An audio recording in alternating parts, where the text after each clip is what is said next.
As many of you know, this is the regulars here, and again, welcome to the newbies. I'm always very interested and dedicated to natural health and well-being, and it's a very big part of the Seed Hub's commitment, really, to helping others. Is this whole important emphasis on natural health and natural healing. I'm a big believer in it. And I have been working with Laura now for 2 years, probably, or certainly before COVID. I remember during COVID going to your online retreat. Sorry, I remember first time we met would have been at your online retreat in July 2020, and the world was crazy. Wow. That was right, when the world was crazy. So Laura came on my online retreat and I started to get to know her. I'm going to interview her a little bit about how she started getting involved in natural health and having a very corporate role actually for many years. And then explain what she does exactly, and her own system. I mean, she's learning all the time, doing new courses, because there's so much to learn about. There really is. And you know, we're so used to, you know, we get a pain, we go to the doctor, we get a pill. You know, we feel depressed, we go to the doctor, we get a pill. Can't sleep, we go to the doctor, we get a pill. Well, of course, right now we can't go to the doctors because most of them are on strike, or they can't fit us in. Which, frankly, is just as well in a way, apart from if one fell over and broke a leg or something. Because there are so many better ways, whether it's by using herbs, whether it's by having certain nutrition, whether it's by doing regular exercise of a certain kind. And in fact, the knowledge, which is so interesting, is so ancient. That's what's so interesting about it, really, is that Ayurvedic and traditional Chinese medicine, both of which Laura follows, and which I certainly follow, has the answers. And even in this country, the herbs that we've grown here for hundreds and hundreds of years are so medicinal in every way. And those of you who live in Canton or near may have come across Saskia, another one of our wonderful medicine women who's up the road, who does flower essences from local flowers, where she makes these extraordinary, we sell them here, essences that you just take for certain moods, and they work. I've never known anything like it. So for me, medicine women that I have in my life is just an amazing benefit, especially at the age I am now. So my up-to-date story, which I was just telling at the other table, is that I hit my 75th birthday the other day, and I am not asking everybody to say, no, you're not, are you? But anyway, so I decided to go to give myself the gift of going to Germany and having my blood taken out and cleaned and the toxins taken out and put back. And I've just got back, and I've got a bit of a cold today because I went out the other day to actually a party of Saskia's, not wearing warm enough clothes.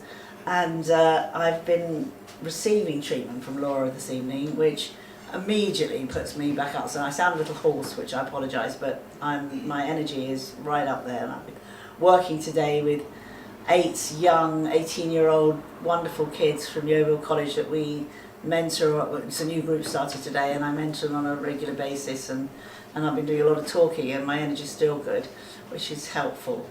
And so that's my belief, that you know, it's a funny old world, and we are receiving so many toxins now, and Laura can tell you more about that, whether it be, you know, from the roads, from the plastics in the sea, whether it's, you know, in every level, the water that we do our teeth with, toothpaste itself. There's so many things that have got, I'm sorry, I've got my back to you here, I don't ever want to go into paranoid depression. But we have to be aware, and we have to be careful, and we have to really value our bodies, because we can look after them. And I think, I was just saying that over there to my friends at that table, that health, well, it is for me, because I've got a lot of work to do. I haven't got time to get ill, I haven't got time to die right now. So I intend, and I keep picking up my social media, and so-and-so's gone, and so-and-so's gone. I'm like, I have not got the time right now. I'm too busy. So I am really focusing on my health. And that goes with everything, with spirituality, spiritual practices, with relationships with others, with that feeling of love in our hearts, that feeling of gratitude every day. You know, all those aspects are part of our well-being, aren't they, really? And we know that, and you know all that, because you wouldn't be here if you didn't. So, having said all that, so back to me and Laura. So Laura came on my retreat online. At that point, it was quite early days in what you were doing, and I watched her develop and develop her knowledge, her wisdom, her abilities, and I started asking her when we were able to meet in real life to come and give me regular treatment. So Laura's really been looking after me for at least 2 years now, coming every few months and giving me treatment and testing what I should have and what I shouldn't have in terms of supplements, and it's extraordinary. It's really extraordinary. And of course the most important thing, which is what we called this evening's event, was all about the gut health. Because if we can get the gut working efficiently, everything works efficiently. So Laura, tell me about your story and tell us about your story from the corporate world. Can you see everybody? I know you've got, maybe you should move it I'm going to move it back. back a bit, so I was thinking. Okay, then we can move it back to anybody. Nikki's used to seeing me, aren't you? Yeah. It's Nikki, my business partner. So Laura's going to tell us her story, how she got involved, what she does, and then after that, she's going to, you can ask Q&A about anything that you'd like. And then I've suggested to Laura that while you're having your main course, or maybe just after, she might go around the tables and sit with you at each tables, and you'll have a chance to have a more personal Q&A with her, or whatever you'd like to do. And then, as some of you know, because there has been some of you who have booked, tomorrow Laura's doing one-to-one sessions here, and she's only able to fit in 4, I think, or so. And then she's going to come back. Laura's been working regularly out of here actually over the last 2 years, but she will be back. She'll give you her dates. So if any of you feel that you'd like to make a one-to-one appointment with her, which I cannot recommend, I wouldn't recommend it if I didn't do it myself, then you can talk to her about that. And meanwhile, we've got the most delicious food from our new chef Amanda coming out, and we might bring Amanda out after you've had the main course, providing you're all still smiling. And it's delicious, it's absolutely delicious. And we'll give her a little thank you. So over to you, Laura. So I think the question was, how do I transition from the corporate world to wellbeing? So I worked in HR in the city for 16 years, I think it must have been. So originally in investment banking, and then I relocated down here 7 years ago with the EDF Energy Hinkley Point C project. So very different to what I'm doing now. So those sort of 16 years in the corporate world was working in HR. And then my health just wasn't where it needed to be. So I found probably from about 2015, I don't keep track of it because I don't think it's particularly helpful, is that I started having seizures. And I had every test under the sun, conventional medicine, fantastic, private medical care and everything was the job that I had. And I was tested for multiple sclerosis, brain tumours, you name it. They could not get to the root cause of what it was. The best thing they came up with was actually giving me medication that was actually originally for bedwetting, because that was meant to be a side effect of some of the symptoms that I was experiencing. So I wouldn't exactly say despair, because I think I'm quite a positive person, I've got no idea what to do. And it really was a case that I literally stumbled across a naturopath, and she was training in kinesiology. And it just very much turned out it was a combination of stress-induced seizures. So because I wasn't actually sleeping, because I wasn't actually eating for my unique biochemical needs, my body was literally just saying no, but I wasn't listening to it. So it's really recognising I just needed to slow down. I mean, at the time I worked for a Japanese investment bank, and I was getting in probably about 6 o'clock in the morning and sometimes staying until probably 9, 10 o'clock at night. And that was just the norm.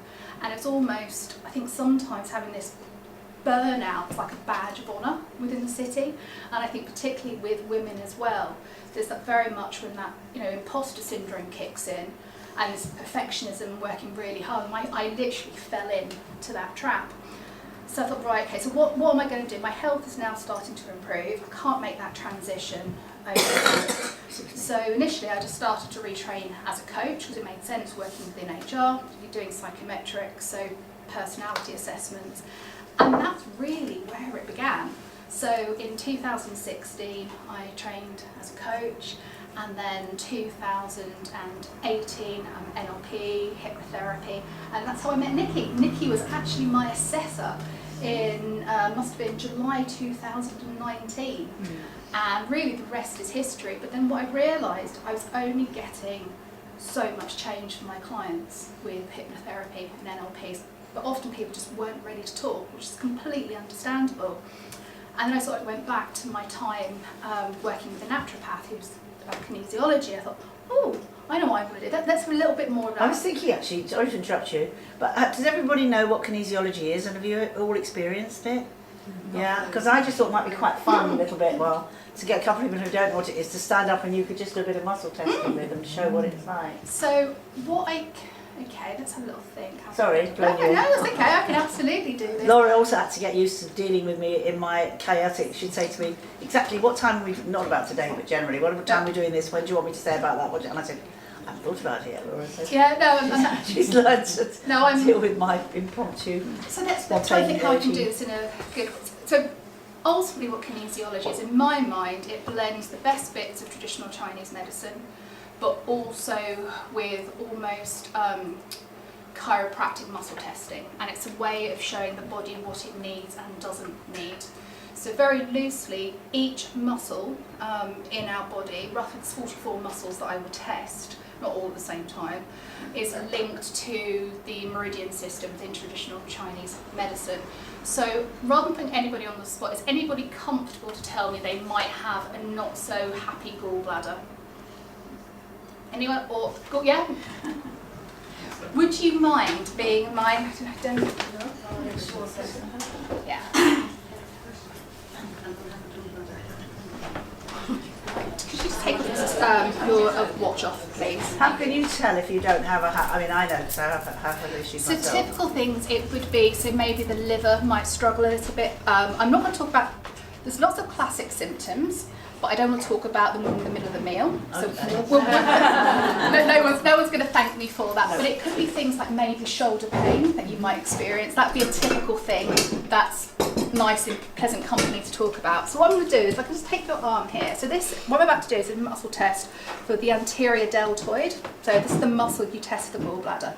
So nice clear mind. And what I like to do, it's not an arm wrestle, but just like you to, with your eyes open, is just to meet my pressure. And hold for me. And hold for me.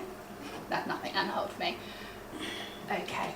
So what I'm going to do, do you want me to rub between your breasts? No, go for it. Okay. Ow. You know we're going to hurt. Yeah. This is what you need, my dear. Yep.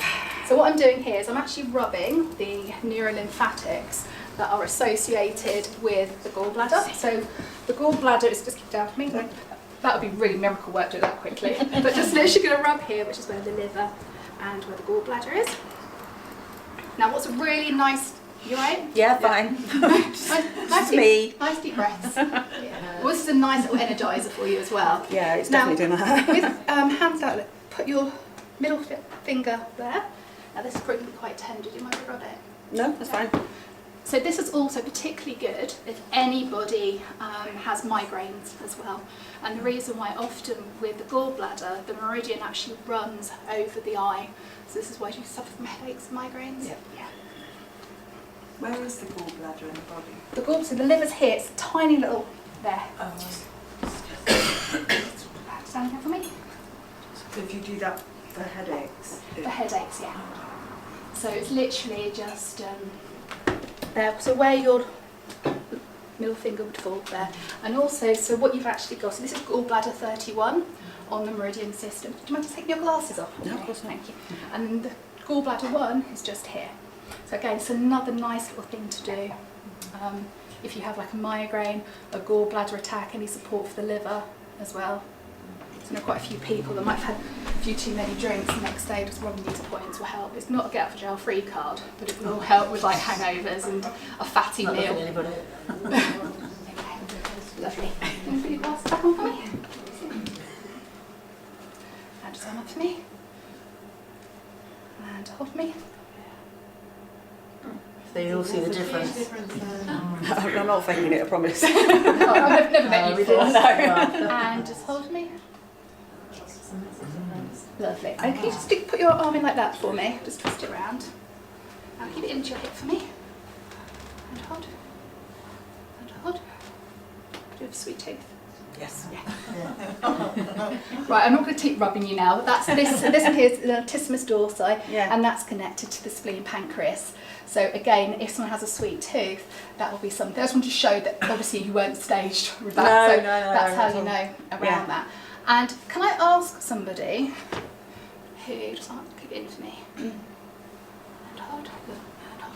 Who doesn't have a sweet tooth? Is there anybody? Come, my dear.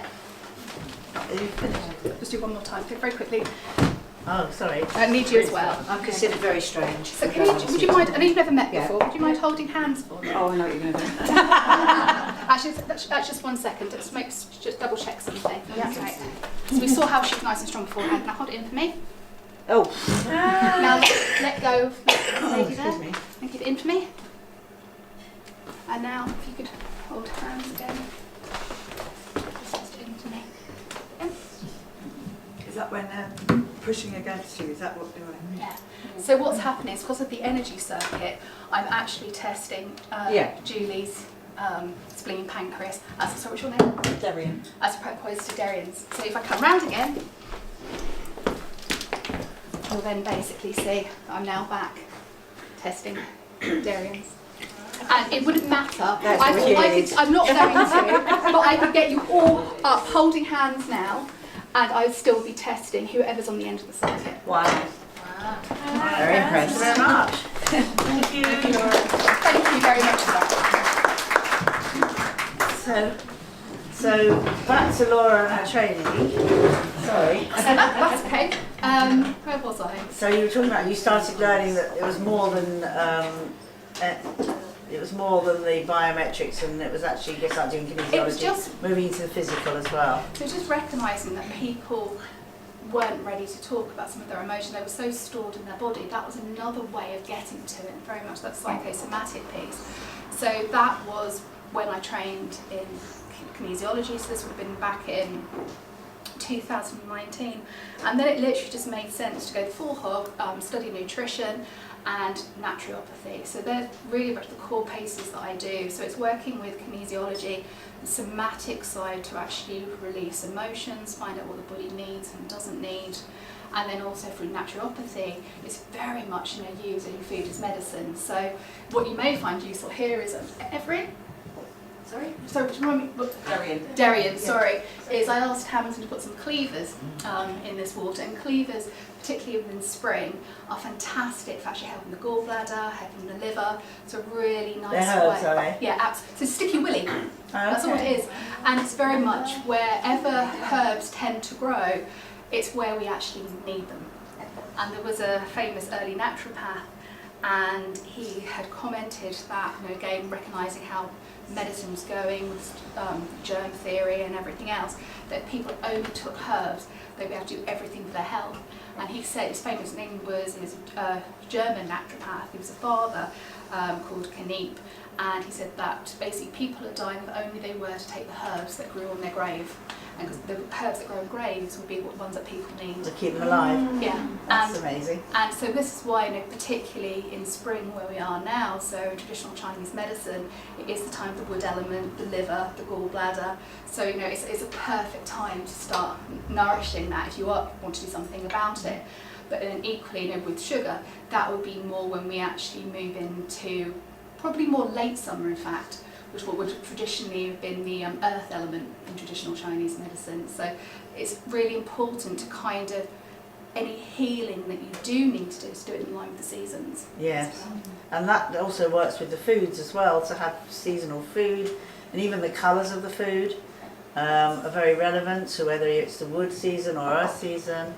And we will be doing more on that here, and emphasising all the aspects of traditional Chinese medicine and Ayurvedic medicine as much as we can over the coming months.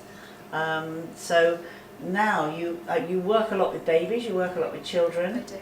And obviously getting their physical side of their nutrition and their body then helps them with other things, I guess. Oh, absolutely. So my biggest business is the Mind Body Gut Company, and it very much recognising the bi-directional feedback between the mind and the gut, and particularly what sort of jumps to mind is those with additional needs, autism spectrum disorder, ADHD, is actually just recognising how much just healing the gut can actually support that. And just sort of very briefly, without sort of going on too much, but often it will happen with people, whether it's ADHD, ASD, depression, anxiety, is they will have something called leaky gut. I'm not sure people are familiar with leaky gut, but it's when the gut lining becomes permeable. And what that means is that food leaves the gut and goes into the bloodstream. Now, food should not be in our bloodstream. So what will happen is it will then actually travel up to the brain and actually compromise the blood-brain barrier. So that is very much what can be at some of the root causes of depression, certain mental health conditions, and also additional needs within children and adults alike. So one of the examples that I give, if you were to give a baby either breast milk or a bottle, sometimes it almost looks a little bit stoned after it's actually had that within the first, half an hour or so. And the reason is casein is the protein within milk, and gluten is the protein within wheat, which we're all familiar with.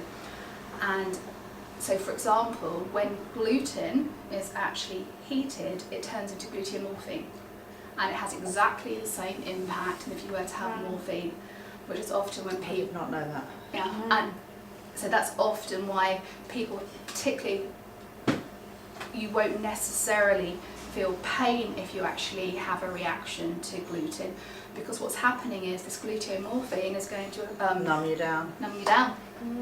Yeah, so much we don't know. Wow, so I'm sure that there's lots of questions. Would anybody like to ask any questions to Laura in the room? Because I'm sure whatever questions you have reflects for a lot of the other people in the room. So Yeah, can I ask, I've got sugar addiction, so what you're saying is that, I don't know whether it's gluten or, it's I feel like I kind of do it to kind of like zone out. Mm-hmm.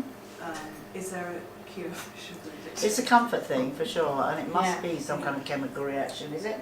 I guess. So typically with people that have an addiction to sugar, there will be adrenal stress that will be sitting behind it, periods of trauma, stress, anxiety, and the adrenals have become exhausted. And it's that stimulation to almost get yourself, in general, not to talk about you, I've not met you before, so I don't know your specifics or background, but it's getting you ready for that instinctive, sympathetic, dominant fight-flight scenario. But it also could be, do you eat much fruit or vegetables? I'm a bit bipolar with my food, so sometimes I'm super healthy and I have been, and then I did no sugar then, and then I just did a massive binge. So I think we all do it, don't we? I mean, I do. Really bad, like a tub of ice cream. Really bad. Really bad. No. Very naughty. Like instead of alcohol, like alcohol does nothing for me. It's just sugar. Get the ice cream out. Yeah. So Chocolate. I'm not going to talk specifically about ice cream. I'll talk to you maybe away from talking about food, because I don't think it's really appropriate to share. But what it could be a case is that vitamin C and sugar have almost an identical biochemical structure. So they enter the body something called the GLUT receptor. So often when we are what we think we're craving sugar, we're actually craving vitamin C. So peppers, probably the best source of vitamin C. And 9 times out of 10, when somebody craves sugar, and I say to them, well, why don't you? Ready to pair. What's that? Sorry, Laura. So, basically having some peppers or some box freshly over there. squeezed orange juice would actually curb those vitamin C cravings. And it takes about 3 weeks to get sugar out of the system. But what I would say, well, any food in fact, but what I would say is with ice cream, it's evil on so many levels. And it will be the little bacteria in your tummy that's actually asking for it. So it's the bads. Yeah. Yeah, so those little things that we carry around with us inside Yeah. that are the ones that are being fed. And then it just They're creates- manipulating us. Yeah. Creates anxiety. I have such bad anxiety, but then I crave the sugar, which of course just makes it worse. And So cycle. I know. vitamin C is wonderful for easing anxiety, whereas sugar induces anxiety. We have really, really good quality vitamin C here that we sell, and I take it every day myself. And it does, it does help tremendously. I mean, the sugar thing, it's, for women, particularly pre-menopause and post-menopause, the chocolate and the craving for sugar is so common for so many of us. And it's like, okay, how do we... There is actually something you can take, natural, isn't there, that stops the sugar craving? Vitamin C. Oh, vitamin C. There Vitamin you C. go. So if you wanted to, for example, you to bowel tolerance, but take a vitamin C supplement every hour. Yeah, you have to just watch. You don't end up running to the loo a lot. But yeah. But that seems to be one of the best things that my clients find. And also magnesium, again, it eases anxiety. People think they're craving chocolate. No, it's not. It's actually magnesium. We've got both of those there, and that's 2 supplements I take every day without fail is magnesium and vitamin C. Absolutely every day. Yeah. And sugar is a big one, I know. And inflammation, that's what I found out. When I went to this blood cleaning thing last week, it wasn't just a blood cleaning, I had an overall, every detailed body checkup, and I'm still waiting for some of the results. And inflammation, internal inflammation, is something which is so common for so many of us, and things like the gallbladder, the liver, and in fact, I'm delighted to say that when Laura tested me tonight, my gallbladder and liver, which have been quite weak in the past, which is because of the food that I have, my indulgent side of me, were much stronger, and I know it's because I've cut out the dairy and I've cut out the sugar. It's really noticeable. Yeah. So. Well, thank you. What would you say are the 5 or 6 best herbs to be introducing into your diet in the week that we could maybe grow in our gardens?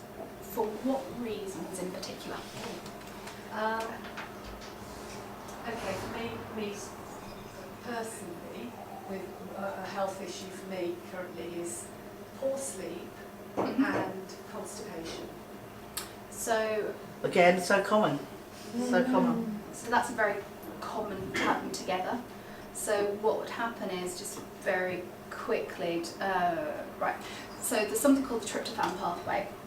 Tryptophan is an amino acid which is a building block for protein, and in the gut it is converted into serotonin, which is the happy hormone, and then the final conversion is melatonin, which is responsible for the sleep-wake cycle. But if we have things like constipation, toxicity will build up, which means unbeneficial bacteria will proliferate. So it's those kind of pieces. So what would be really nice, rosemary is fantastic. That's very much a good all-rounder for actually cleansing the digestive tract. And oregano is antimicrobial. Chamomile is fantastic to help sleep as well. Coriander is actually quite good for cooling the system if there's actually any inflammation.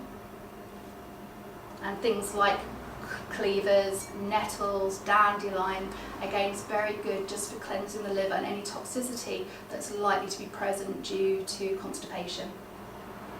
Somebody made me that's coming back to work here, that was living here last week, went and picked some nettles from the local field and came back and made me some nettle soup.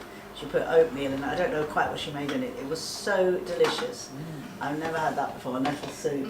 And there's lots of great recipes that we can make, apart from having the teas, of course. We make our own teas and tinctures from them. But and nettles and dandelions, cleavers grow this time of year because of the time of the liver and gallbladder. So perfect timing again. yes, no, perfect timing. Thank you.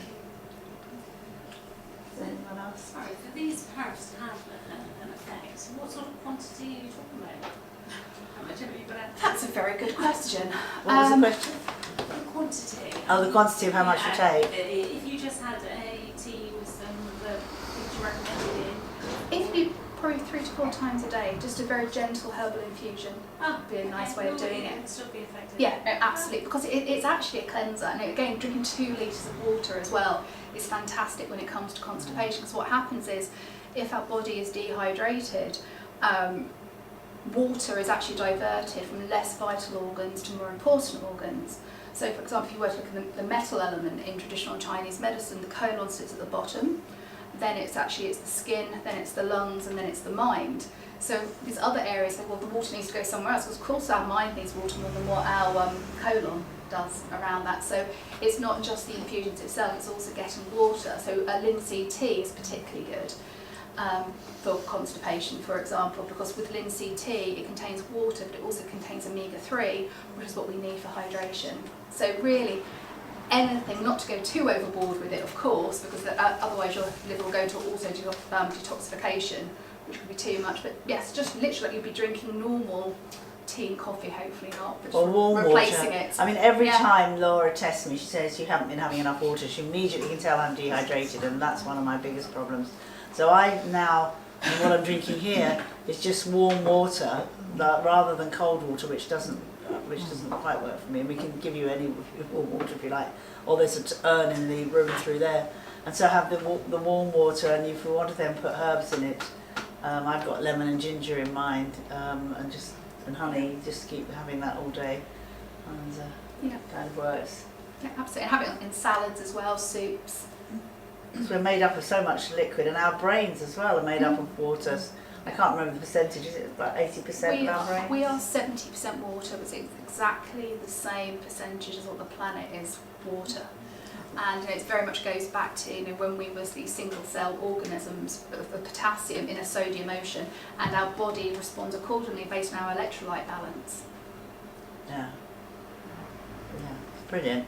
So easy, really, isn't it? So. I have a quick question, which might affect other people. I've noticed that I'm getting a lot of arthritis and swollen fingers in my hand. Is there anything one can do to sort of stop it getting worse? Do you eat much oily fish? Not enough. So typically arthritis is a symptom. Can you all hear?